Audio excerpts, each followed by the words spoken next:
हाय दोस्तों, कैसे हैं आप सभी लोग। आशा करते हैं आप लोग स्वस्थ व्यस्त और अपनी पढ़ाई में मस्त होंगे। जितनी भी टॉपिक आज तक हमने डिस्कस किए हमें नहीं लगता कि आपको उसमें कोई समस्या है, क्योंकि उसमें कोई समस्या लायक चीज़ ऐसी बची ही नहीं। तो कैसा लग रहा है आप लोगों को हमसे जुड़कर, हमारे पूर्वांचल करियर क्लासेस संस्था से जुड़कर? कमेंट जरूर कीजिएगा। मज़ा आ रहा होगा, हमें लगता है कि आप लोग एकदम मज़े से पढ़ रहे होंगे, कोई दिक्कत नहीं हुई, कोई समस्या नहीं हो रही है। तो चलिए दोस्त, समय जाया ना करते हुए अभी हैप्पी संडे तो बीता ही है। हैप्पी संडे एक दिन फुल रेस्ट आप लोगों का हो ही जाता है, तो उसके बाद रेस्ट करने का कोई मतलब नहीं होता है। तो आज की टॉपिक शुरू की जाए। आज की टॉपिक शुरू करने से पहले हम लोग देख लेते हैं कि पिछली टॉपिक हम लोगों की क्या थी, मतलब पिछले एपिसोड में हमने क्या देखा था। क्या देखा था भाई, बता सकते हैं आप लोग?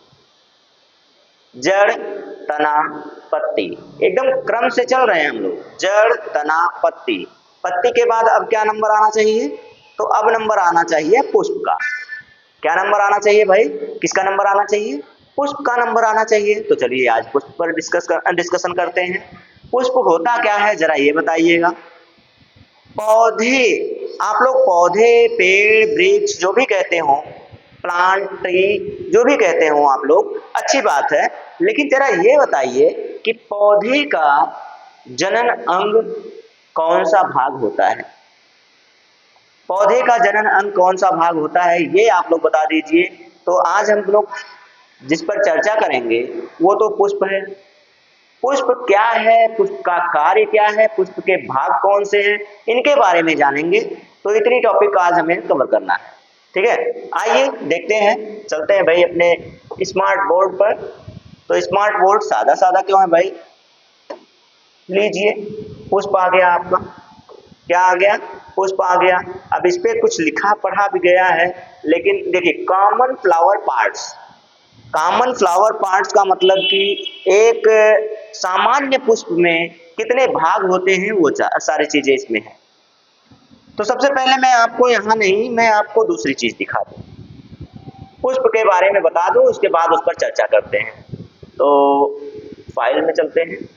फाइल में मिल जाना चाहिए पिक्चर।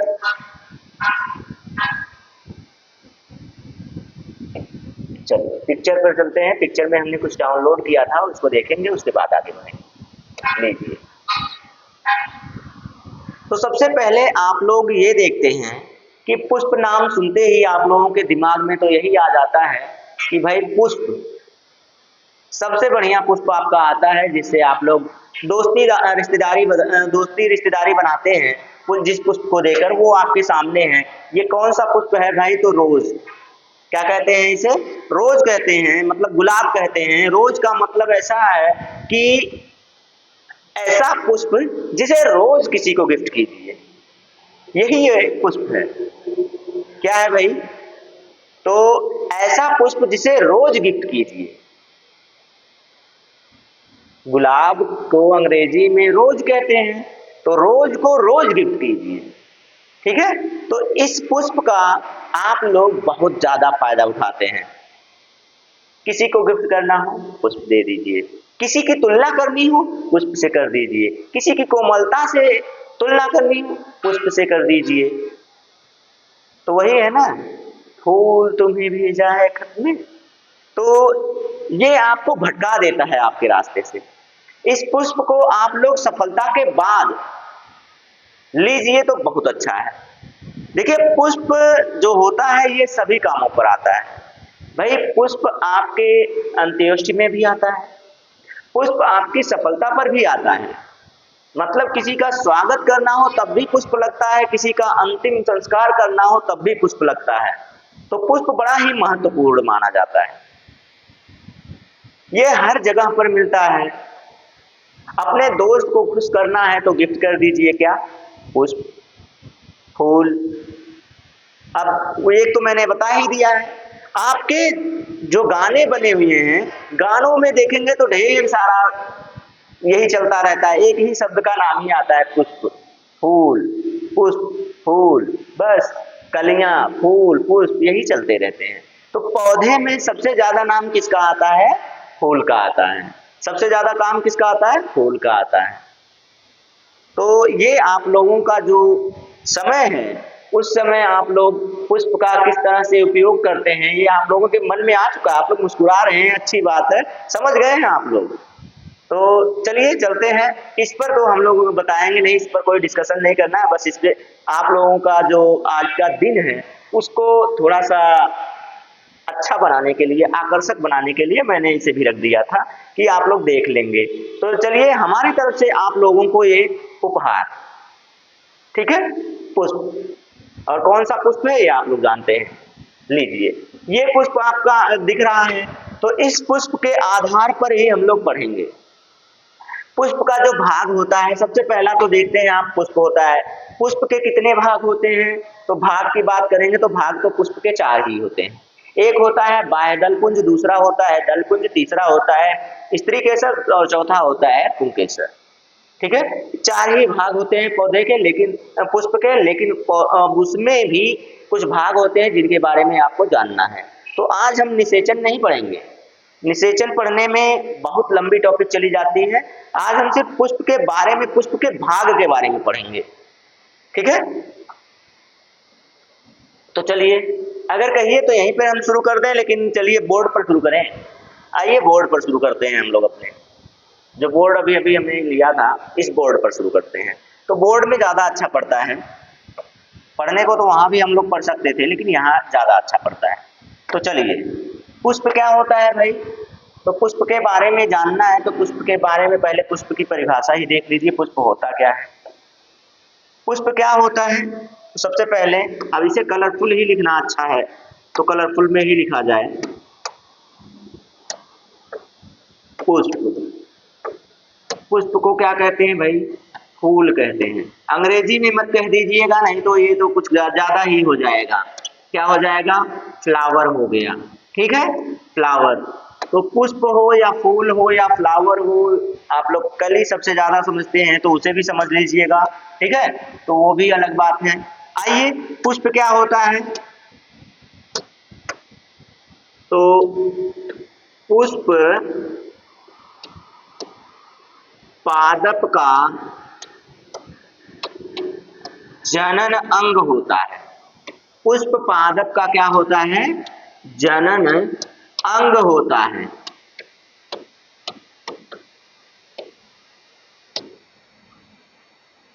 ठीक है, रिप्रोडक्टरी आर्गन होता है। क्या होता है भाई?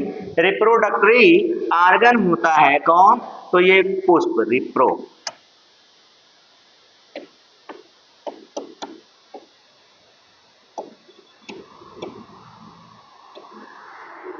रिप्रोडक्टरी आर्गन होता है, तो ये सबसे महत्वपूर्ण होता है, सबसे पुष्प पादप का सबसे महत्वपूर्ण भाग होता है।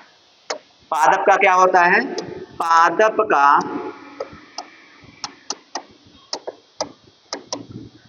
सबसे महत्वपूर्ण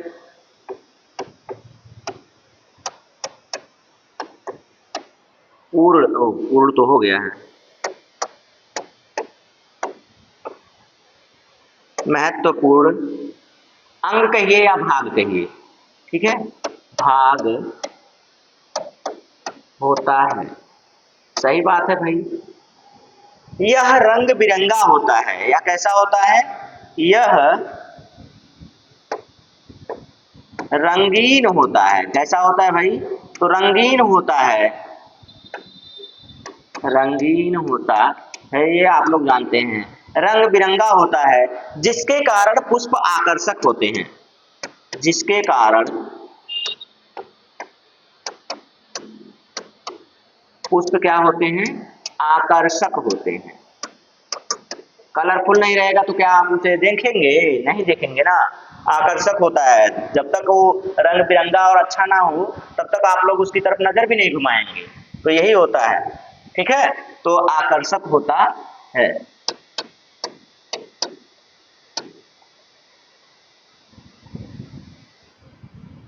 पुष्प के ही द्वारा, पुष्प के ही द्वारा फल का निर्माण होता है। नहीं तो ये वाक्य थोड़ा सा चेंज कर दिया जाए, वाक्य तो सही, कोई दिक्कत नहीं है। पुष्प से पुष्प से निषेचन के पश्चात फल का निर्माण होता है। किसका निर्माण होता है भाई? फल का निर्माण होता है। ये बातें आप लोग जान गए हैं, होता है। यदि पुष्प नहीं है तो फल का आप लोग क्या करते हैं? आशा ही छोड़ दीजिए, उम्मीद ही छोड़ दीजिए। अरे भाई, जिस पादप में पुष्प नहीं लगेंगे तो उसे क्या कहा जाएगा? उस पौधे का कोई मतलब ही नहीं। फिर जब तक उस पे पुष्प ना लगे, उसके साथ फल ना लगे। पुष्प और फल लगना बेहद जरूरी होता है किसी पादप के लिए। जिस तरह से स्त्री जब तक किसी बेबी को जन्म ना दे, उसका जीवन निरर्थक माना जाता है। तो वही हाल पादप का भी है। पादप पे अगर पुष्प ना हो और पुष्प के साथ फल ना लगे तो फिर वो क्या है? बेकार। तो चलिए, निषेचन यानी कि फर्टिलाइजेशन। निषेचन क्या कहते हैं? फर्टिलाइजेशन है ना, ठीक, फर्टिलाइजेशन। तो फर्टिलाइजेशन अभी हमें पढ़ना नहीं है, अभी हमें सिर्फ पुष्प के भाग के बारे में पढ़ना है। इतनी जानकारी आपको पुष्प के बारे में तो होनी चाहिए। पुष्प के बारे में आपको इतनी जानकारी होनी चाहिए कि ये पुष्प जो होते हैं पादप का जनन अंग होते हैं। महत्वपूर्ण पॉइंट है। उसके बाद पादप का सबसे महत्वपूर्ण भाग होता है पुष्प। सही है। यह रंगीन होता है जिसके कारण ये आकर्षक होते हैं। ये तो आप अपने से बना सकते हैं, ये छोड़ दीजिए। पुष्प से निषेचन के पश्चात फल का निर्माण होता है। ये आपके लिए बेहद जरूरी पॉइंट है। ये पॉइंट, ये और ये आपके लिए बेहद जरूरी पॉइंट है। चलिए, अब पुष्प के पार्ट्स ऑफ फ्लावर देखा जाए तो आइए, ये देखिए, मैंने एक पुष्प लगाया हुआ है। मैंने आपको वहां भी पुष्प दिखाया था, फूल दिखाया था। फूल में आप लोगों ने देखा तो एक गुड़हल दिखाया मैंने, हिबिस्कस जिसे कहते हो आप लोग। दूसरा रोज दिखाया, यानी जिसे गुलाब कहते हो। तो अब यहाँ पर मैं आपको दिखा दूं तो ये जो पुष्प है, इसको देखिए कहीं ना कहीं कुछ कुछ लिखा गया है। तो इसमें जानते हैं क्या क्या भाग होता है पुष्प में? आइए मैं आपको दिखाता हूँ। तो पुष्प के भाग के बारे में बताऊं मैं। थोड़ा सा छोटा करेंगे और इसे थोड़ा सा साइड करेंगे, ठीक है। तो पहले मैं उनका नाम लिख दूं, पुष्प के जो अंग हैं। तो पुष्प के भाग, या इसे हम लोग पुष्प के अंग भी तो कह सकते हैं, ठीक। पुष्प के भाग या पुष्प के अंग यानी कि पार्ट्स ऑफ फ्लावर, ठीक है, पार्ट्स ऑफ फ्लावर। इतना जानते रहिए। इसके बारे में जो जानकारियां चाहिए वो अब मैं आपको बताने जा रहा हूं। तो पहला इसमें क्या होना चाहिए भाई? एक होता है पुष्पासन। क्या होता है? कलर चेंज कर दे रहा हूं। क्या क्या चीजें आपको इसमें जानना चाहिए वो देख लीजिए। होते भाग तो बहुत हैं, भाग तो वैसे चार होते हैं, चार जो मुख्य होते हैं, मुख्य चार होते हैं। लेकिन मैं आपको सारे पार्ट्स के बारे में बता रहा हूं क्या क्या इसमें होता है। पहला आपको क्या मिलेगा? पुतंतु मिलेगा। सबसे पहला पॉइंट क्या मिलेगा? पुतंतु, जिसे पुष्प तंतु भी कहते हैं, पुतंतु, ठीक है। ये हो गया, पुष्प तंतु कहिए या पुतंतु कहिए। दूसरे नंबर पर आप देखेंगे तो आपको मिलेगा पुतंतु के बाद पुष्पासन मिल जाएगा। क्या मिल जाएगा? पुष्पासन। तीसरे नंबर पर आप देखेंगे पुष्पासन के बाद जो भाग निकल के आएगा वो बनता है बाह्य दल, ठीक है, बाह्य दल। बाह्य दल के बाद आपको चौथे नंबर पर मिल जाएगा, मैं बाह्य दल के सामने लिख दूं, इसकी बहुलता क्या होती है तो उसको भी लिखते चल रहा हूं। इसे बाह्य दल हो गया तो बाह्य दल के साथ ही बनता है बाह्य दल पुंज। एक मिनट, बाह्य दल के साथ ही बनता है क्या? बाह्य दल पुंज, ठीक है, ये बन जाएगा। अभी मैं सारी चीजें दिखाता हूं आपको, टेंशन ना लीजिएगा। उसके बाद क्या है, बाएं दल पुंज हो गया। उसके बाद आएगा आपका दल, ठीक है। दल जो रहेगा, दल की जो बहुलता होगी उसे क्या कहेंगे, उसे कहेंगे दल पुंज। क्या कहेंगे भाई, दल पुंज कहेंगे, ठीक। ये दल पुंज हो गया। अभी तो 4 मैंने लिखा, फिर इसके बाद आपको मैं 5वां लिख रहा हूं, उसको देखिए। 5वीं पॉइंट में लिखूं, ये तो दलपुंज हो गया। दलपुंज के बाद जो निकल के आते हैं उनके बारे में अब देखिए। एक होता है पुंकेसर। क्या होता है, पुंकेसर, ठीक है। पुंकेसर में क्या क्या भाग होते हैं उसके बारे में लिख दूं मैं। पुंकेसर के बारे में, तो पुंकेसर में क्या क्या भाग होते हैं। एक होता है पराग कोश, पराग कोश, एक मिनट, तो इसे कई तरीके से लिखते हैं, ठीक। एक हो जाएगा पराग कोश, दूसरा जो होता है वो हो जाता है तंतु, या इसे भी पुतंतु ही कहते हैं, पुतंतु, ठीक है। अब कहेंगे कि सर जी यहाँ भी पुतंतु और वहां भी पुतंतु, कहाँ भी पुतंतु, एक और पुतंतु दिख रहा है, तो इसे मैं बदल दूं, नहीं तो आप लोग हमेशा कंफ्यूज रहेंगे। तो इसे आप कर लीजिए पुष्पतंतु, नहीं तो आप लोग हमें बार बार कमेंट करके परेशान करते रहेंगे। ये पुष्पतंतु रहे और ये पुतंतु रहे, ठीक है, हो गया। अब इसमें एक और होता है जिसे आप लोग लिख लीजिए, कहीं मिल जाए तो ठीक है, नहीं मिले तब भी ठीक है, योज।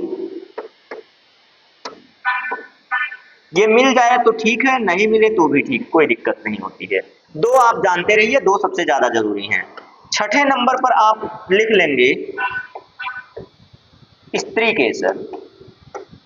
क्या, स्त्री केसर। अभी मैं सबके बारे में एक एक करके बताऊंगा। स्त्री केसर, पुंकेसर हो गया, पुंकेसर के बाद ये स्त्री केसर। स्त्री केसर में कौन कौन सा भाग आता है आपका, तो स्त्री केसर में पहला आता है आपका वर्तिकाग्र, ओ उल्टा हो गया, ये कहाँ, यहाँ, तो ये हो जाएगा वर्तिकाग्र। उसके बाद हो जाएगा वर्तिका, वर्तिका। उसके बाद हो जाएगा अंडाशय। क्या हो जाएगा, इसे थोड़ा सा छोटा और कर दें, छोटा करके इधर कर लें, बस हो गया। थोड़ा सा इधर चिपका देंगे, ठीक। दिख रहा है ना, कोई दिक्कत नहीं है विजिबिलिटी में। चलिए, तो ये हो गया वर्तिकाग्र। उसके बाद हो जाएगा यहाँ पे अंडाशय,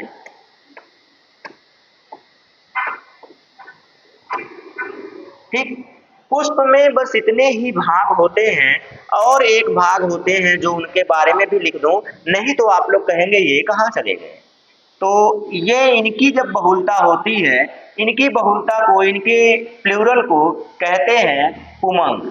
क्या कहते हैं भाई, पुमंग। अभी मैं सबके बारे में एक एक करके बताऊंगा। ये पुमंग हो जाएगा, और ये हो जाएंगे, इनकी जब बहुलता होती है तो इन्हें क्या कहते हैं, ओ यहाँ ना लिखें, नहीं तो आप लोग कहेंगे यहाँ भी गलती है। कुछ पॉइंट जो है उनकी पॉइंट के बारे में देखा जाए।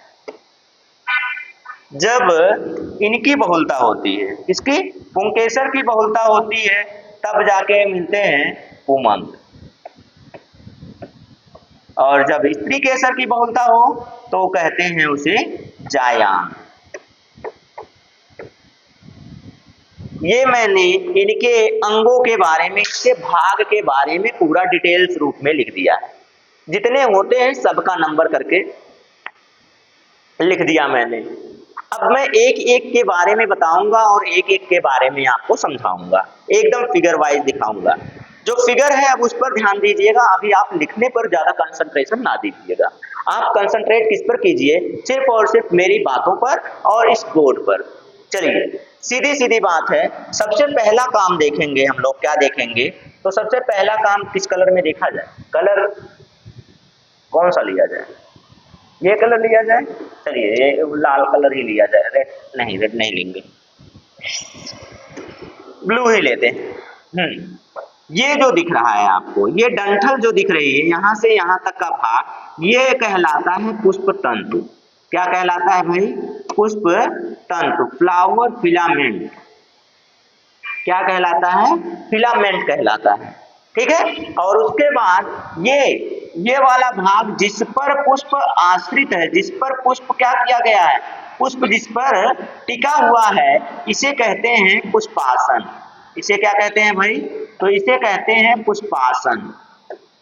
जिस पर पुष्प अपना क्या होता है, आसन ग्रहण किए होता है, उसको कहते हैं पुष्पासन। पुष्प का पूरा भाग ऐसे एक भाग पर रुका होता है। देखिए पुष्प जो होता है ना, ऐसे बनेगा, ऊपर की तरफ पुष्प जाएगा, ऐसे बना होगा। ये जो हमारा हाथ है, जो कलाई है, कलाई को कुतंतु कह देंगे, और ये जो भाग जिसमें आके पुष्प रुका होगा उसे कहेंगे पुष्पासन। दो चीजें आपको समझ में आई? मतलब कि जो डंठल होती है, जो पौधे से निकल के जाती है, जिसपे पुष्प बनता है, वो होता है पुष्पतंत्र, और जिसमें पुष्प खड़ा रुका होता है, जो कटोरे नुमा भाग होता है, उसे कहते हैं पुष्पासन। दो चीजें आपको समझ में आ गई हो, पुष्पासन क्या होता है और ये पुतंतु क्या होता है, दो चीजें समझ में आई। फिर उसके बाद आपको हरा वाला भाग दिख रहा है। ये जो हरा वाला भाग दिख रहा है, इसको यहाँ पे लिखा गया है सेपल। क्या लिखा गया है? सेपल। सेपल जो लिखा गया है वो बाह्य दल की अंग्रेजी है। क्या है? बाह्य दल को अंग्रेजी में कहते हैं बाह्य दल। बाह्य दल को अंग्रेजी में कहते हैं सेपल। ठीक है, सेपल हो गया। अब जब कई सेपल होते हैं ना, एक ही सेपल तो है नहीं। देखिए इधर भी है, इधर भी है, और इधर ये जो काट के दिखाया गया, ये तो काट के दिखाया गया आधा भाग ना, तो इधर भी होगा। जब देखते हैं जो कोई पुष्प लेते हैं तो पुष्प के नीचे इधर उधर भाग ऐसे फैला होता है। जो फैला हुआ भाग होता है हरा वाला भाग, जो हरा वाला भाग होता है उसे हम लोग कहते हैं बाह्य दल। उसे क्या कहते हैं? बाह्य दल कहते हैं। और बाह्य दल ढेर सारे होते हैं। जब ढेर सारे यानी कि जब इनकी बहुलता होती है, मतलब एक से अधिक बाह्य दल होते हैं, इसके बहुवचन को क्या कहते हैं? तो इसके बहुवचन को हम लोग कहते हैं बाह्य दल पुंज। क्या कहते हैं भाई? तो इसके बहुवचन को, इसकी जो बहुलता होगी, बहुलता, इसकी बहुलता को क्या कहेंगे? तो इसकी बहुलता को हम लोग कहेंगे बाह्य दल पुंज। बाह्य दल पुंज। ठीक। अब बाह्य दल पुंज को अंग्रेजी में क्या कहते हैं भाई? एक है सेपल कहला रहा है, एक है तो सेपल कहला रहा है। जब एक से अधिक हो जाएंगे तो उसे कहते हैं कैलिक्स। क्या कहते हैं भाई? कैलिक्स कहते हैं। ओ उल्टा हो गया, वाई नहीं रहेगा यहाँ पे ए रहेगा। इसे क्या कहेंगे? कैलिक्स कहेंगे। ठीक है, तो ये कैलिक्स हो गया। ठीक। देखिए हरा वाले भाग को सेपल, सेपल यानी कि बाह्य दल। बाह्य दल जब एक से अधिक है तो उसको हम लोग कहेंगे बाह्य दल पुंज, और बाह्य दल पुंज को अंग्रेजी में कहते हैं कैलिक्स। इतना समझ में आया आपको? इसके बाद अगले वाले पार्ट पे चलते हैं।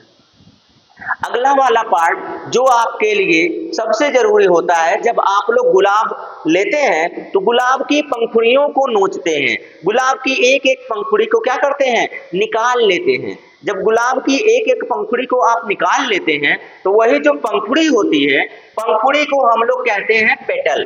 पंखुड़ी को हम लोग क्या कहते हैं भाई? तो पंखुड़ी को हम लोग कहते हैं पेटल। ये देखिए, ये जो रंगीन वाला पंखुड़ी होता है इसको हम लोग पेटल, या फिर अंग्रेजी में इसी को कहते हैं दल। अंग्रेजी में इसी को क्या कहते हैं? दल कहते हैं। अब जब अंग्रेजी में इसे दल कहेंगे तो ये भी तो ढेर सारा होता है। ये भी क्या होता है? एक तो होता नहीं है, ढेर सारा होता है। जो ढेर सारा होता है उसको जब इकट्ठा करेंगे तो उसको हम लोग कहते हैं दल पुंज। क्या कहते हैं भाई? उसको हम लोग कहते हैं दल पुंज। क्या कहते हैं? दल पुंज कहते हैं। और दल पुंज को अंग्रेजी में क्या कहेंगे तब? तो अंग्रेजी में इसे कहते हैं कोरोला। क्या कहते हैं भाई? कोरोला कहते हैं। और जो कोरोला देखा होगा भाई, कोरोला बहुत अच्छी गाड़ी है, एक मारुति गाड़ी होती है कोरोला, तो वही कोरोला दल पुंज। देखिए तो इसे जो पंखुड़ी होती है, यहाँ पे लिख दीजिए, इसी को हम लोग क्या कहते हैं भाई? इसी को हम लोग क्या कहते हैं? पंखुड़ी कहते हैं, पुष्प की पंखुड़ी, फूल की पंखुड़ी। तो फूल की पंखुड़ी यानी कि गुलाब जब लेते हैं या गेंदे का फूल लेते हैं, हम लोग उसकी पंखुड़ियों को ही नोचना शुरू कर देते हैं। तो पंखुड़ियों को नोचना शुरू करके एक एक करके उसकी सुगंध लेते हैं। तो सुगंध लेते हैं तो वही सुगंध जो देता है उसे हम लोग पेटल, दल या दलपुंज कहते हैं। ये भाग हो गया। अब ये भाग निकल गया तो ये सारी चीजें, इसके कवर तो खत्म हो गया। कवर के बाद देखते हैं तो ये जो आपका दिख रहा है, पहले पुंकेसर बता दें। हाँ, पहले पुंकेसर के बारे में बता दें तो ये वाला जो भाग दिख रहा है आपको, कौन सा, आइए कलर चेंज करते हैं। तो इस पे ऐसा कलर जो दिखे काला कर दे रहे हैं। ये वाला भाग, ये जो भाग दिख रहा है, ये वाला या फिर ये वाला या फिर ये वाला या फिर ये वाला, इसमें से आप 6 देख रहे हैं। 6 में से आप किसी को भी ले सकते हैं, किसी को भी ले सकते हैं। तो इसके बारे में मैं बताऊं तो ये जो डंठल दिख रही है, डंठल को लिखा गया है क्या, डंठल को लिखा गया फिलामेंट। फिलामेंट की हिंदी होती है तंतु, अभी बताया मैंने। फिलामेंट की हिंदी क्या होती है, होती है तंतु। ठीक है, तो मैंने यहाँ तंतु लिखा है कि नहीं लिखा है, ये देखिए पुतंतु लिखा है ना। पुतंतु इसी को कहते हैं, पुतंतु इसी को क्या कहते हैं, इसी को पुतंतु या फिलामेंट कहते हैं। ये वाला, जैसे आप लोग जब गुड़हल लेते हैं या फिर गुलाब में तो कम दिखता है, गुलाब में आप लोग उस पर ध्यान नहीं देते हैं। जब गुड़हल का पुष्प लेते हैं तो उसमें जो भाग होता है, अभी मैंने आपको दिखाया था ना, रुकिए दिखा दे रहा हूँ।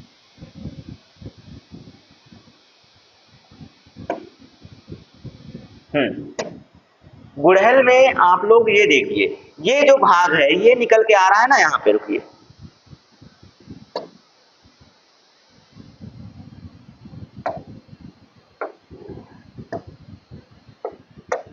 ये जो भाग, ये आके यहाँ गोला हुआ है, ये आके यहाँ गोला हुआ है, ये आके गोला हुआ है, ये आके गोला हुआ है।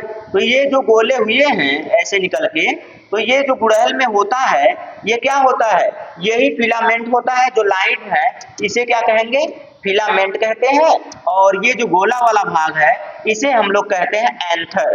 एंथर का क्या मतलब होता है, हिंदी में इसे कहते हैं परागकोश। हिंदी में इसे क्या कहते हैं भाई, हिंदी में इसी को कहते हैं परागकोश। ठीक है, अब आपको समझ में आया होगा कि परागकोश क्या है और पुतंतु क्या है। ठीक है, पुतंतु क्या है, दोनों चीजें समझ में आई। अब पंखुड़ी क्या है, पंखुड़ी ये जो वाला भाग है इसी को हम लोग पंखुड़ी कहते हैं। पंखुड़ी मतलब दल, पंखुड़ी मतलब क्या होता है, दल। दल को अंग्रेजी में क्या कहेंगे भाई, तो पंखुड़ी को ही हम लोग कहते हैं पेटल। पेटल ये हो गया, पेटल हो गया। दलपुंज को क्या कहेंगे, दलपुंज। दलपुंज को हम लोग कहते हैं कोरोला। क्या कहते हैं भाई, कोरोला कहते हैं। ठीक, इतनी चीजें समझ में आई हो तो आगे बढ़े। अब ये पंखुड़ी फिलामेंट हो गया, चलिए तब उसके बारे में देखते हैं। जैसा कि आपका बोर्ड कह रहा है, बोर्ड पर अब आएंगे वापस। तो एंथर हो गया, एंथर यानी कि पराग, एंथर मैंने वहां बताया, यहाँ भी बता दूं। तो एंथर के बारे में, ये जो भाग है पीला वाला भाग आपको दिख रहा है, ये कहलाता है एंथर। एंथर को हम लोग यही कहते हैं पराग कोश। क्या कहते हैं, पराग कोश कहते हैं। एक एक पॉइंट देखिए, लाइन वाइज लाइन में चल रहा हूं। ये वाला हो गया, ये भी हो गया, ये भी हो गया, ये भी हो गया। अब पुंकेसर के बारे में हम लोग बात कर रहे थे, तो पुंकेसर हो गया। पुंकेसर में एक होता है एंड्रोसियम। पुंकेसर में क्या होता है, पुंकेसर को मिलाते हैं तो देखिए कितने पुंकेसर, मैंने एक का बताया कि एक में ये है फिलामेंट। क्या होगा, अच्छा ऊपर जा रहा था, टच हो गया था हमसे। चलिए, तो एक ये जो है, हाँ एक ये जो था, ये फिलामेंट और ये एंथर, यही मिला के बन गए क्या, स्टेमेन। क्या बन गए, स्टेमेन बन गए। स्टेमेन जो बना तो ये क्या हो गया, स्टेमेन को ही हम लोग कहते हैं, क्या कहते हैं, स्टेमेन को ही हम लोग कहेंगे पुंकेसर। क्या कहेंगे, पुंकेसर। ठीक है, इसे पुंकेसर कहेंगे।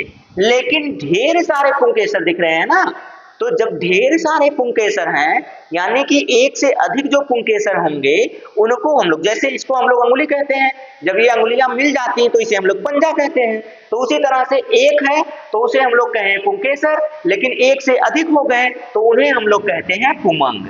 उन्हें ही हम लोग क्या कहते हैं, तो उन्हें हम लोग कहते हैं पुमंग। पुंकेसर की बहुलता को ही हम लोग कहते हैं पुमंग।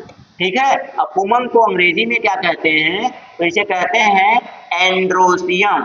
क्या कहते हैं, एंड्रोसियम कहते हैं। ऊपर दिख रहा है कि नहीं दिख रहा है, चलिए नहीं दिख रहा है तो मैं इधर लिख दूंगा, तो इसे क्या कहेंगे भाई, इसे कहेंगे एंड्रोसियम कहेंगे। ठीक है, एंड्रोसियम कहेंगे।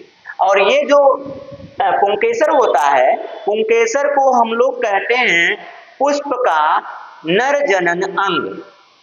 पुष्प का नर जनन अंग किसे कहते हैं, तो पुंकेसर को हम लोग पुष्प का नर जनन अंग कहते हैं। और पुंकेसर के साथ जब ये भी पुंकेसर का नर जनन अंग ही होगा, कौन, पुमंग भी। समझ में आया? नहीं समझ में आया तो वीडियो को वापस कर लीजिएगा या कमेंट कीजिएगा, तब मैं फिर से इसको समझा दूंगा। तो वीडियो को वापस करके जब देख लेंगे तो आपको समझ में आ जाएगा, मैं बहुत तेजी से नहीं बता रहा हूं। ठीक, ये हो गया। योज, योज किसे कहेंगे भाई, तो योज जो होता है इसे कनेक्टिव कहते हैं। अंग्रेजी में इसे क्या कहते हैं, तो अंग्रेजी में इसे कनेक्टिव कहते हैं, कनेक्टिव कहते हैं। ठीक है, कनेक्टिव का कोई बहुत महत्व नहीं है, ये इसी में इसके भाग को ही जोड़े रखता है, वही जो इसे जोड़ता है। जैसे कि फिलामेंट है, फिलामेंट के बाद परागकोश है, उसको जो जोड़े हुए हैं, जहां पे वो लोग रुके हुए हैं, जैसे ये फिलामेंट है और ये उसके ऊपर क्या हो गया, उसके ऊपर ये हो गया परागकोश, दोनों को जोड़ने वाला योज यानी कि कनेक्टिव। इसकी कोई बहुत ज्यादा खास जरूरत होती नहीं है, दो का ही जरूरत पड़ती है इन दोनों की। ठीक है, ये हो गए। तो इतना आपको समझ में आया। अब उसके बाद चलते हैं जो पुष्प का स्त्री भाग होता है, स्त्री जनन अंग होता है। पुष्प का स्त्री जनन अंग। ठीक है, पुष्प का स्त्री जनन अंग किसे कहते हैं, तो स्त्री केसर को कहते हैं। और स्त्री केसर को हम लोग हिंदी में, अंग्रेजी में क्या कहेंगे, स्त्री केसर को अंग्रेजी में क्या कहेंगे जरा बताइएगा। तो इसी को अंग्रेजी में हम लोग या तो कार्पल्स कहते हैं, क्या कहते हैं, कार्पल्स कहते हैं, या फिर हम लोग पिस्टिल कहते हैं। क्या कहते हैं, पिस्टिल या कार्पल्स कहते हैं, पिस्टिल। ठीक है, पिस्टिल कहिए या कार्पल्स कहिए, दोनों के दोनों क्या है, स्त्री केसर कहलाएंगे। हो गया। अब स्त्री केसर में आपको दिखा है वर्तिकाग्र, वर्तिकाग्र मिला, वर्तिका मिला, अंडाशय मिला। ये कहां कहां है जरा इसके बारे में, स्टिग्मा, स्टाइल और ये ओवरी, यहीं पे लिख दे अंग्रेजी, स्टिग्मा, स्टाइल, बहुत स्टाइल मारते हैं आप लोग। स्टाइल के बाद क्या है, ये है ओवरी। ठीक है, ये तीनों भाग कहाँ है इसको देखते हैं।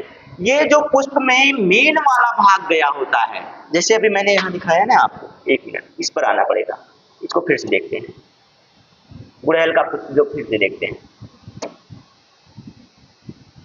हाँ, ये जो भाग आया है, व्हाइट कर दें इसको, ये देखिए, ये जो व्हाइट वाला भाग है, ये वाला भाग, व्हाइट वाला भाग जो बड़ा वाला आया है, मैं व्हाइट दिखा रहा हूं, उसमें पिंक है। ठीक है, ये जो व्हाइट वाला भाग यहाँ पे आ रहा है, ये बड़ा वाला भाग जो यहाँ पे आ रहा है, इसको हम लोग कहते हैं स्त्री केसर। और यही स्त्री केसर को मैं भाग भाग में पलट कर आपको दिखा रहा हूँ। इसको मैंने कलर में पीला कर दूं, पहले कलर में कैसा कर दूं, पीला कर दूं, तो आपको दिखेगा पीले में, क्योंकि ये पीला और वो दोनों एक व्हाइट व्हाइट मिक्स हो जाएगा।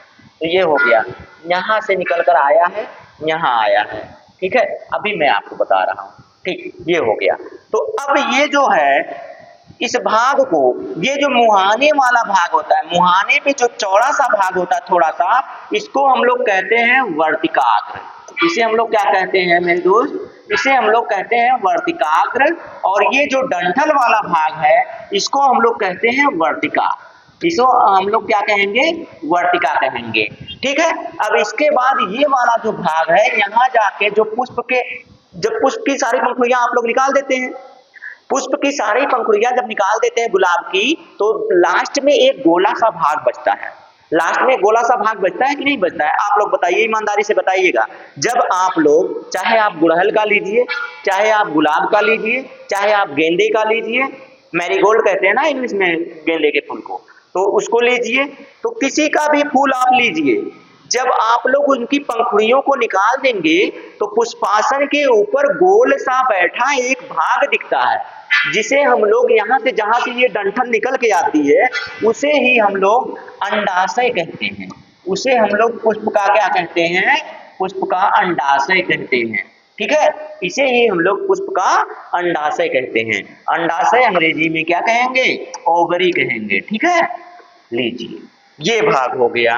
तो चलिए बोर्ड पर फिर से चलते हैं, तो बोर्ड पर आपको दिखाते हैं। ये भाग हो गया। तो अब ये जो मेन वाला भाग आपको यहाँ दिखाना था ना, मेन वाला भाग दिखा रहे हैं आपको। कैसा करें? व्हाइट कर दें, पीला कर दें, कैसा दिखेगा? ये दिखेगा। चलिए ये वाला जो भाग है यहाँ से करके नहीं दिख रहा है भाई,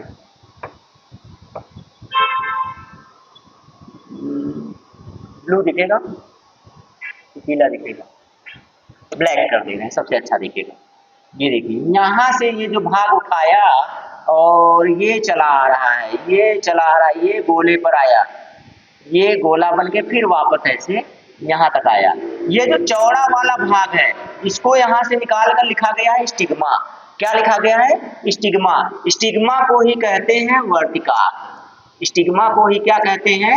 वर्तिकाग्र कहते हैं। और मैंने यहाँ पर गलत लिखा है। ठीक है, यहाँ हो गया वर्तिकाग्र।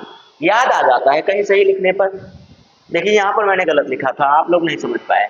उसके बाद ये देखिए स्टाइल, बहुत स्टाइल मारते हैं आप लोग। स्टाइल तो इतनी मारते हैं, बस कोई दिख जाए, महिला मित्र दिख जाए, उसके बाद देखिए आप लोगों की स्टाइल। पढ़ने में वो स्टाइल आपकी नहीं दिखती है। चलिए, तो ये क्या है? इसे हम लोग कहेंगे वर्तिका। इसे हम लोग क्या कहेंगे भाई? वर्तिका कहेंगे। ठीक है, फिर इसके बाद ये वाला जो भाग है ये क्या कहला रहा है? ये कहला रहा है ओवरी। ओवरी को मैंने अभी अभी बताया कि इसे हिंदी में कहेंगे अंडाशय। इसे हिंदी में क्या कहेंगे भाई? तो इसे हिंदी में कहेंगे अंडाशय। हो गया। अब इन तीनों को जब मिला देते हैं, इन तीनों को जब मिला देते हैं तो ये बन जाता है पिस्टिल। पिस्टिल का क्या मतलब हुआ? पिस्टिल का मतलब हुआ स्त्री केसर। मैंने यहाँ लिखा हुआ है, दोनों अंग्रेजी लिखा है, एक कार्पल्स भी लिखा है और पिस्टिल भी लिखा है। दोनों में से आप जो भी कहना चाहेंगे वो कह सकते हैं। इसे अगर हिंदी में शुद्ध रूप से कहें तो इसे कहते हैं पुष्प योनि। ठीक है, इसे हिंदी में क्या कहेंगे? शुद्ध रूप से कहें तो पुष्प की योनि कहते हैं इसको। ठीक है, चलिए तो ये हो गया। अब यहां से ये जो भाग है पिस्टिल को हिंदी में लिख दीजिए, तो इसे लिख दीजिए स्त्री केसर। क्या लिख दीजिए? स्त्री केसर। क्यों? क्योंकि ये तीनों को मिलकर बना है। अब तीनों को मिलकर बना है, ठीक है। अब जब एक पुष्प की बजाय ढेर सारे पुष्प होते हैं, ढेर सारे पुष्प पे ढेर सारे स्त्री केसर मिलेंगे, तो यहाँ तो एक ही दिखाया गया है, एक ही दिखाया गया है। तो जब एक से अधिक पुष्प होंगे तो उनको जायांग कहेंगे। इसी पुष्प के बहुलता को, इसकी बहुलता को क्या कहेंगे? बहुलता। बहुलता को कहते हैं जायांग। मैंने लिखा हुआ है यहाँ, जायांग कहते हैं। देखिए इसकी बहुलता को क्या कहते हैं? जायांग कहते हैं। जायांग को अंग्रेजी में क्या कहेंगे? तो उसे भी जान लीजिए। जायांग को अंग्रेजी में कहेंगे मेरे प्यारे दोस्त गायनोसियम। क्या कहते हैं? गायनोसियम। गायनोसियम। इधर पता नहीं दिखेगा कि नहीं दिखेगा। ठीक है, गायनोसियम कहेंगे। इधर नहीं दिख रहा है तो मैं इधर लिख दे रहा हूं। क्या कहेंगे भाई? गायनोसियम। ठीक है, गायनोसियम। अब समझ में आया? इसे गायनोसियम कहेंगे। तो इतना सा भाग होता है, इतना सा क्या पूरा भर गया। व्हाइट बोर्ड पूरा भर गया भाई, आपका स्मार्ट बोर्ड पूरा का पूरा भर गया। तो इतना सा थोड़ी है, ये इतना सा नहीं कहलाएगा, ये इतना सा कहलाएगा। आप इसे स्क्रीनशॉट कर सकते हैं। मैंने एक ही पेज पर पूरा का पूरा आपका पुष्प का मैंने क्या कर दिया? पोस्टमार्टम कर दिया। एक एक भाग को उसके मैंने बता दिया। अब जब आप निषेचन पढ़ेंगे तो इनके बारे में बताएंगे, जैसे कि ये अंडाशय है, अंडाशय के अंदर क्या होगा। अब ये आपका कटा था परागकोश, परागकोश के अंदर क्या होता है, परागकण होता है। और अंडाशय में यही परागकण जो होता है ये जब आ जाता है वर्तिका पर, वर्तिका से होते हुए जब चला आता है अंडाशय में, तो इसी को हम लोग कहते हैं परागण। पराग कोश से पराग कणों का निकलकर वर्तिकाग्र पर पहुंचना ही परागण कहलाता है। अब परागण भी दो प्रकार का हो जाएगा, एक तो स्वपरागण, दूसरा हो जाएगा पर परागण। परागण को अंग्रेजी में कहते हैं पॉलिनेशन। क्या कहते हैं, पॉलिनेशन कहते हैं। जब पॉलिनेशन हो जाता है तब जाके होता है उनका क्या, तब जाकर उनमें होता है निषेचन, यानी कि फर्टिलाइजेशन। फर्टिलाइजेशन की क्रिया जब हो जाती है तो वही अंडाशय धीरे धीरे क्या होता है, फूल कर फल का रूप ले लेता है और आपकी पंखुड़ियां जो होती हैं, बाह्यदल जो होते हैं, ये मुरझा कर गिर जाते हैं, तब जाके फल का निर्माण हो जाता है। और फल का जब निर्माण होता है, जब फल की बात आई है तो फल को मैं अगले वाले पार्ट में लेकर आऊंगा, क्योंकि इतना तो बहुत हो गया। अब इनके बारे में एक एक चीज के बारे में मैं आपको लिखवा दूंगा जब पढ़ाऊंगा फर्टिलाइजेशन। अभी तो मैंने आपको बताया है, आप चाहेंगे तो जो जो मैं बोल कर लिखा हूं, जो जो मैं बोला हूं उससे आप लिख भी सकते हैं। जैसे कि पुंकेसर को क्या कहते हैं, पुष्प का नर जनन अंग कहते हैं। पुंकेसर को क्या कहते हैं, पुष्प का नर जनन अंग कहते हैं। स्त्री केसर को पुष्प का स्त्री के क्या बोलते हैं, पुष्प का मादा जनन अंग कहते हैं। बाकी चीजें तो सब वैसे की वैसे ही हैं, कौन कहाँ पर है उसके स्थान के हिसाब से उसको आप जान सकते हैं। तो इतनी मेहनत किसके लिए हो रही है, ये आप लोगों के लिए हो रही है, ताकि आप लोग अच्छे से इस सबको समझ सकें। ठीक है, कोई दिक्कत नहीं होने वाली है जब तक मैं हूं आप लोगों के साथ। बस आप लोग सहयोग बनाए रखिएगा, कमेंट करते रहा कीजिएगा। इसके बाद जो अगली टॉपिक होगी वो तो हो जाएगी फर्टिलाइजेशन, तो बाद में आएगा यार, जब पढ़ाएंगे नर जनन या मादा जनन, यानी कि जब पढ़ाएंगे हम निषेचन, ठीक है, प्रजनन तंत्र जब पढ़ाएंगे उसमें आ जाएगा, तो वहां पर फर्टिलाइजेशन होगा, यहाँ पर अभी नहीं होगा।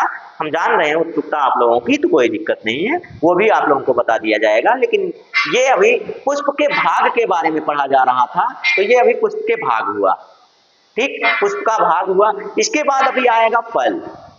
अंडाशय जब विकसित होगा तो अगला टॉपिक क्या हो रहा है, फल हो रहा है। तो फल के बारे में अगले एपिसोड में मैं लेकर आऊंगा। तब तक के लिए आप लोगों से विदा चाहूंगा। दोस्तों आज के लिए इतना ही।